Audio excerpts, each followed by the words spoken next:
মোক লৰাবিলাকে খুধি থাকে যে মামা আমাৰ কাৰণে একো নকৰে নেকি এইবাৰ আমি নতুনকৈ সিদ্ধান্ত লৈছো যে বিএ পাস কৰাৰ পিছত এক বছৰ লৰা ছোৱালীয়ে যাতে চাকৰিৰ ইন্টাৰভিউ দিব পাৰে ইন্টাৰভিউৰ মাসুল দিব পাৰে পৰীক্ষা দিবৰ বাবে যদি গুৱাহাটীত যাব লাগে গুৱাহাটীত যাব পাৰে বিএ পাস কৰা প্ৰত্যেকটো লৰাক আমি এক বছৰৰ কাৰণে মাহত ২৫০০ টকাকৈ আমি দি থাকিম যাতে সি কাৰো ওচৰত হাত পাতিব নালাগে আজি মই বিএ পাস কৰিলো দেউতা মাই মোক বাৰে বাৰে টকা দিব নোৱাৰে চাকৰি এটা পাওঁতেও এবছৰ মোক সময় লাগে আৰু এই গোটেই বছৰটো আমাৰ চৰকাৰে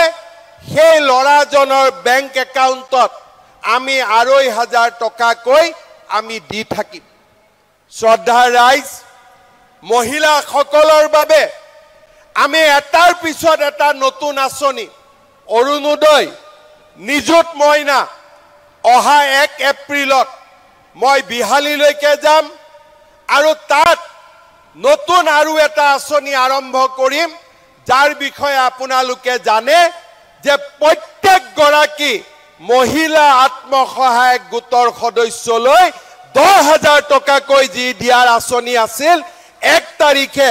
বিহালী সমষ্টিত সেই আঁচনি আমি আৰম্ভ কৰিম মোক লৰাবিলাকে খুধি থাকে যে মামা আমাৰ কাৰণে একো নকৰে নেকি এইবাৰ আমি নতুনকৈ সিদ্ধান্ত লৈছো যে বিএ পাস কৰাৰ পিছত এক বছৰ লৰা ছোৱালীয়ে যাতে চাকৰিৰ ইন্টাৰভিউ দিব পাৰে ইন্টাৰভিউৰ মাসুল দিব পাৰে পৰীক্ষা দিবৰ বাবে যদি গুৱাহাটীত যাব লাগে গুৱাহাটীত যাব পাৰে বিএ পাস কৰা প্ৰত্যেকটো লৰাক আমি এক বছৰৰ কাৰণে মাহত ২৫০০ টকাকৈ আমি দি থাকিম যাতে সি কাৰো ওচৰত হাত পাতিব নালাগে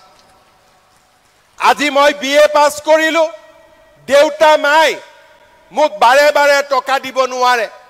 চাকৰি এটা পাওঁতেও এবছৰ মোক সময় লাগে আৰু এই গোটেই বছৰটো আমাৰ চৰকাৰে সেই লৰাজনৰ বেংক একাউণ্টত আমি ২৫০০ টকাকৈ আমি দি থাকিম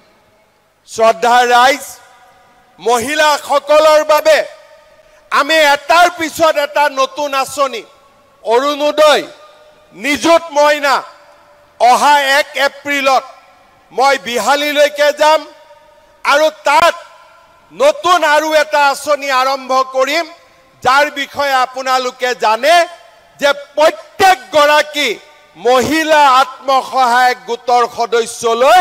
১০,০০০ টকাকৈ যি দিয়াৰ আঁচনি আছিল ১ তাৰিখে বিহালী সমষ্টিত সেই আঁচনি আমি আৰম্ভ কৰিম